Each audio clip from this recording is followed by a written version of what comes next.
So I just announced my next video game project. It is a psychological horror game from the perspective of your stalkers called GANGSTALK. And the response has been super overwhelming, so thank you. My first game, Kitten Burst, got around 500 wishlists the week I announced it, and GANGSTALK is already past 3,500 after a week, which is wild. In this video, I'm going to talk about my ideas for the project and answer a few questions people had. So first up, here's a synopsis for the game. Cam, an urban explorer, is past his breaking point. He's been under relentless surveillance from the megacorp Pando. Desperate for answers, he infiltrates a secret company town, one that doesn't exist on any map. Take control of Cam as he explores the tangled streets of Kudzu Vale, piecing together the conspiracy. Watch him through the fragmented perspectives of CCTV cameras, devices, agents, and the enigmatic data moshers. Yes, the monsters in this game are called data moshers. For the past couple of months, I've been laying a lot of the groundwork for this project, with my main goal just being this announcement trailer. I didn't want it to be like a short teaser or like a cinematic or something, but actually look like what I imagine the gameplay for the game is going to look like. In game dev lingo, this is called a vertical slice. You ever see those E3 gameplay trailers where they walk through a short segment of the game? These are usually the vertical slices developers create to tentpole the project. By creating this small chunk of the game, you learn a lot about what it's going to take to build out the rest of the game. I think it might have been too good of a trailer though, because a lot of people seem to think that this was showing like a game that's about to come out, when in fact, this is the start of active development for the game. It's going to take me some time to create this, so please be patient. Also, I want to be really open about the development of this game and make a bunch of game dev videos about it, so please be aware that all of this is my current ideas and hopes. Things can and will change during the course of developing this. Okay, the most common question was on what the gameplay of this game is going to look like. Like, is it just a walking sim? No, let's talk about it. Is this the first example of the long sought after second-person game? I don't think this is a second person, and I made a whole video about that if you want to watch it, but I've been very careful with my language in calling this a game from the perspective of your stalkers. I don't think it's second person, I think it's just a weird viewpoint. Were you inspired by older horror games using fixed camera angles? Because I definitely got the feel from this. Yes, definitely. When I first started playing around with those CCTV cams, they immediately reminded me of how the cameras in older horror games like Resident Evil or Silent Hill worked. When you compare those games to newer games or like the remakes, the controls and cameras are a lot clunkier, but I think there's still a lot we could do with those kind of clunky controls. A lot of good horror is when you don't control everything. What kind of captivating gameplay features can we possibly look forward to? Will we forever be doing the obvious task of escaping, or will there be other distractions along the way? So I wanted to do something unique with the game design of GANGSTALK. A lot of horror games kind of feel like a haunted house. They're very linear and you just go through, but I want to make something that feels like you're exploring this huge level and uncovering its secrets. There's this trope of horror movies I really love where there's specific rules for whatever monster or supernatural thing the movie is about. In A Nightmare on Elm Street, Freddy Krueger can attack you whenever you sleep and is fueled by your fear. In Gremlins, it's no bright light, keep them away from water, and don't ever feed them after midnight.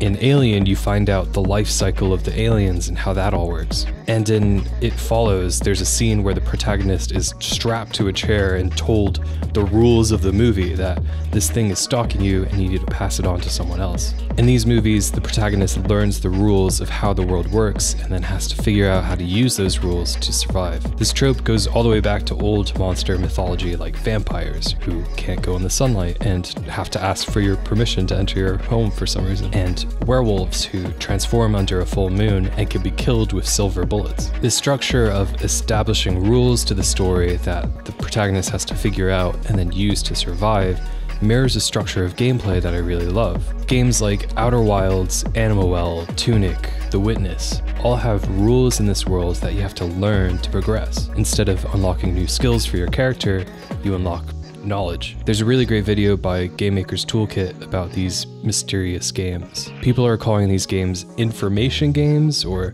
Metroidbranias, which I think are terrible names. I actually think there's a way better genre name that we could be using for these types of games. One like roguelike or Souls-like, which is based on the founding game that popularized this structure of gameplay. These games are Myst-likes. Myst is a point-and-click adventure game that came out in '93, and while most adventure games at that time had puzzles where you collect items and then combine them, Myst had you exploring a mysterious island and figuring out how all these weird contraptions worked and fit together. They took this even further in the sequel Riven, which is an even more Myst-like game than Myst. There's a direct line between these games and The Witness, where you have to solve puzzles on an island by observing the environment, or Outer Wilds, which is all about you discovering knowledge about the world. The gameplay structure works really well in other genres like the platformer Fez or the Zelda-like Tunic. Horror games often use puzzles as a way to ease the tension of the game and give you a reason to explore the environment.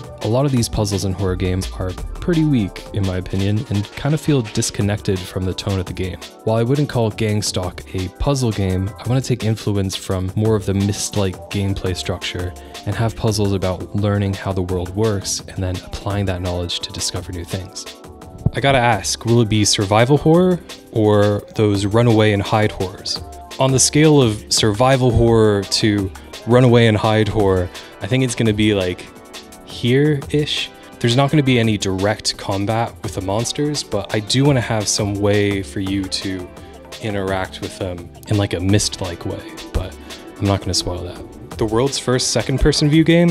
It's not second person. This better have old school tank controls that make me want to throw up, or I'm not sold. So my current idea is to have tank control, but new school tank controls. In older games, tank controls are where you can move forward or back or turn left and right. For Gangstalk, I'm going to have the left stick move you forward and back and strafe left and right, while the right stick is going to be for turning and even looking up and down to aim your flashlight. It takes a little bit to wrap your head around it, but it kind of merges the old school tank controls with the new twin stick controller mapping that people are used to. So yeah, new school tank controls. Will there be a dodge roll and or stamina bar? Probably not. I don't want to have any direct combat in this game, and I want to make sure I'm only focusing on systems that I really need and not adding too much like random systems to the game. Like, I'm not going to have an inventory either. How are you planning on using the data moshing effect? I'm going to be using data moshing all over the place, mainly to represent things that can't be perceived or objects that are getting erased from existence. What sort of failsafe is there if cam is invisible to or in range of any of the cameras or data moshers? Good question. While making this vertical slice, I found out that my current camera system is really hard to work with, so I'll be reworking that and I'll probably make a video about it, so stay tuned. Currently there's like a priority queue where if a monster is stalking you, it uses their POV. If nothing sees you, it defaults to the camera network I've set up. Ideally, there's not going to be any dead zone where there aren't any cameras. Welcome back, second person view. It's not a second person view. Je regarde le tag de jeu indie Gangstalk. Et comment ça, manre? So apparently in French, the tag for permadeath is mort permanent, which sounds way harder. And yes, there will be a permadeath system. One complaint I have of horror games is that there's no punishment for death, which makes the monsters less scary. Like in Alien Isolation, the alien is terrifying, but if it catches you, you just reload and try again. Once the suspension of disbelief is broken, the horror loses its potency. So in this game, if you get caught, something bad will happen that negatively impacts the story and your current game. If you get caught enough times, you will just lose and have to start the game over again. And I know that sounds pretty harsh, but remember, it's a Myst-like, so you won't be starting totally from scratch. Also, I was thinking, and I'm not sure of this yet, I'll have to test it, but I kind of want to add like a time limit to the game. Like you only have a couple hours to beat everything before like the town gets completely corrupted. I think it would be really good to add some pressure that way, but I'll have to test it because I do find time limits annoying in some games. Will there be a photo mode in the game using the Digicam?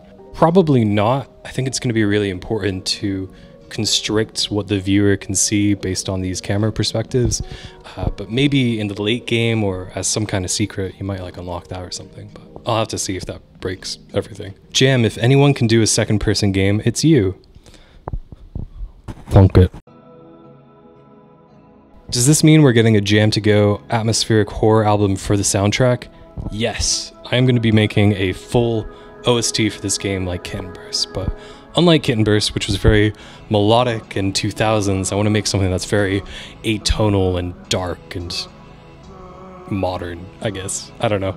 It's going to be fun. I'm excited for it. When I first started working on Kitten Burst, my sister gave me the idea to make character playlists to understand the characters better. I made one for Happy and Saber. I made a similar playlist for Gangstalk. It's not character focused, but it's just a bunch of music that I'm inspired by for the game. Some directly inspire the type of music and textures I want to make, and others are more about like emotions in the story. I'm glad people really like the music in the trailer. I shot and edited the trailer first and then scored the music around it. For the game, I want to try out some of Unreal's meta sound features to make a really dynamic OST, and I'll probably make a video about that at some point. Why Gangstalk exactly? What's the motivation behind the name? I don't see many gangs in the trailer. Gangstalk is an actual term, like gang stalking or being gang stalked. It started getting popular on conspiracy forums around the early 2000s, and it's been picking up a lot of steam. It's the belief that a group of people are conspiring to stalk and follow you, like random people on the street. I do think it's interesting how this paranoia started cropping up in the digital age. It's a topic I felt I wanted to explore with this project, which is why I'm calling it a digital horror game instead of like an analog horror game. I've read a few papers on the topic and listened to interviews from people who believe they are being gang stalked, and while I think a lot of it is a mental health issue, I do think there's a clear link to mass surveillance and our lack of privacy, which is causing this anxiety. Like, I set this trailer in a department store because I needed a good location with a bunch of cameras. Also, I always found that monitor when you walk into the store showing you are being recorded as really terrifying as a kid. Then, literally a few days after I dropped the trailer, a story came out about how Kroger might be using facial recognition to do surge pricing or targeted advertisements. It's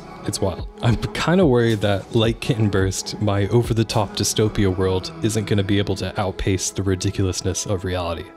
But we'll see.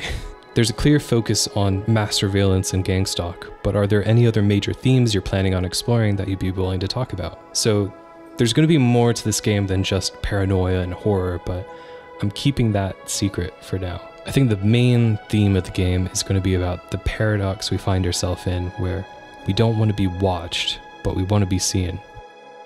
Please put a prominent warning at the start of the game, something like, if you have trouble distinguishing reality from fiction, this game may cause deep anxiety of being watched. Psychosis is rough. There will definitely be a warning about this at the start of the game. It is a dark subject matter, but I think horror art can be used as a way to explore these topics, which is why I want to be very upfront about the subject matter of this game. This is a game about paranoia, about unreality and derealization. Some of my favorite pieces of media like Slaughterhouse 5 or Eternal Sunshine or Lane, while all being beautiful and disturbing in their own ways, all tackle this subject matter in ways that I found kind of reflective of my own anxieties, so I kind of want to tackle it too. If the player does not want to be seen, why are they wearing a high-vis jacket? Are they stupid? Okay, listen. It's called hiding in plain sight, right? Like, if you are breaking into a place, you're an urban explorer, they're going to be looking for their urban explorers. They're not going to be expecting people wearing high-vis jackets. You see someone with a high-vis jacket out in the distance, you think, oh, that's a construction worker. They're supposed to be there, okay? All right, it makes sense, okay? And I have a lore reason, but I'm not going to tell you yet.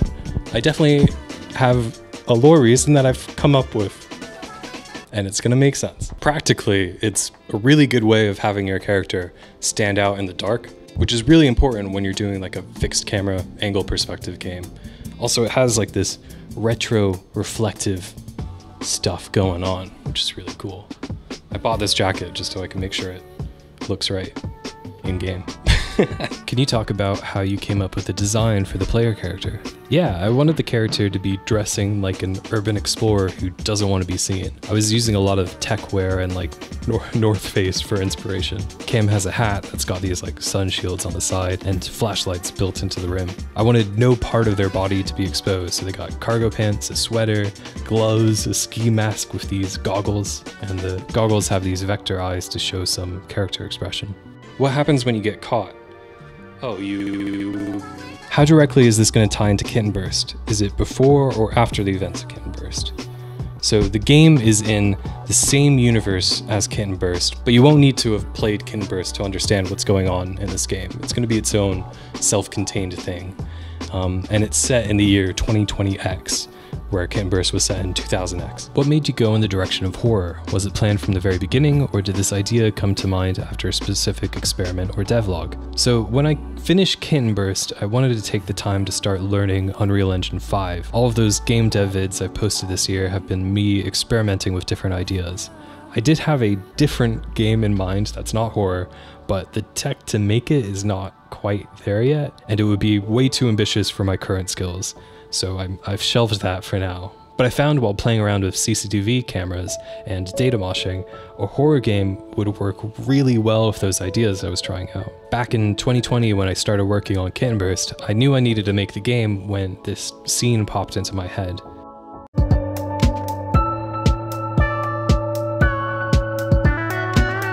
It would be a moment near the end of the story where a hacker and a racing cat are sitting on top of their cyber ship. The hacker would teach the cat about what GLHF means, good luck, have fun, and the cat would teach the hacker about slow blinking. This cultural exchange would resolve both of their character arcs. It would teach Happy that they don't have to worry about winning or losing, they should just enjoy the game.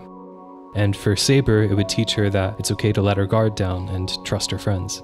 Once I figured out that moment, I knew I needed to make Kit and Burst.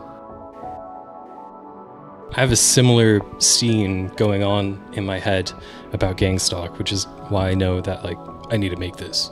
But I'm not going to tell you what it is. You'll just have to wait for it to come out. Sorry. What genre would you place it under? Psychological horror, Myst-like. What do you want to do differently now that you have the experience of Kit and Burst under your belt? So this game is going to be a lot smaller in scope. If Kit and Burst was paced like a TV show, with each level being its own episode, this is going to be paced like a movie with just one big level. I'm aiming for something that you can finish within a single sitting, and then maybe go back later to find some secrets. I've gotten some questions about performance as well. This game is using Unreal Engine 5, which is a pretty heavy engine. My benchmark is to have it playable on Steam Deck at minimum. And then for the max quality, I'm going to be using a lot of ray trace lighting and high quality textures, so you might need a pretty good GPU for that. People are also asking if this is going to come to consoles as well, and that's something I really want to do, but I would need a publisher to do that well. The best way of getting that to happen is to wishlist the game, so I could show that to publishers and be like, hey, I already have this many people that are interested. Let's fund this thing and expand its potential audience. Wishlisting also helps with all of the Steam algorithm stuff, so if you can, please wishlist it. Thank you. I really enjoyed your reflections on mental health and work-life balance when talking about your last game. I would love to hear what you were doing differently when working on this one. So I really want to enjoy the process of making this game, which is why I want to do more like game dev videos and stuff like that and be more open with what I'm working on. Also, I scoped the game to be something that I think can release next October, but if it comes summertime and I don't think the game's ready, I'm not going to push myself, I'm just going to delay it, so sorry about that. But the game is scoped for a year. And if you're wondering like, oh, why don't I just say 2026 then? Well, if I did that, then I would scope the game to be 2 years, and then in 2026 I would realize it's not done and I'd delay it to 2027. So I'm just going to say it's 2025 so that I keep the scope really short.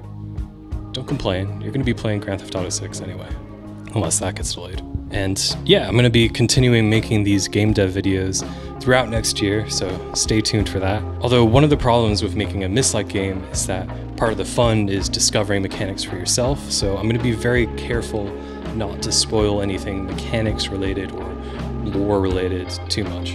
I think most of my game dev videos are going to continue to be more based on visual effects than gameplay. So yeah, subscribe if you want to follow along with the development of this game, and I'll see you in the next game dev video. And wishlist the game. Wishlist the game. Wishlist Gangstalk. Thank you. Goodbye.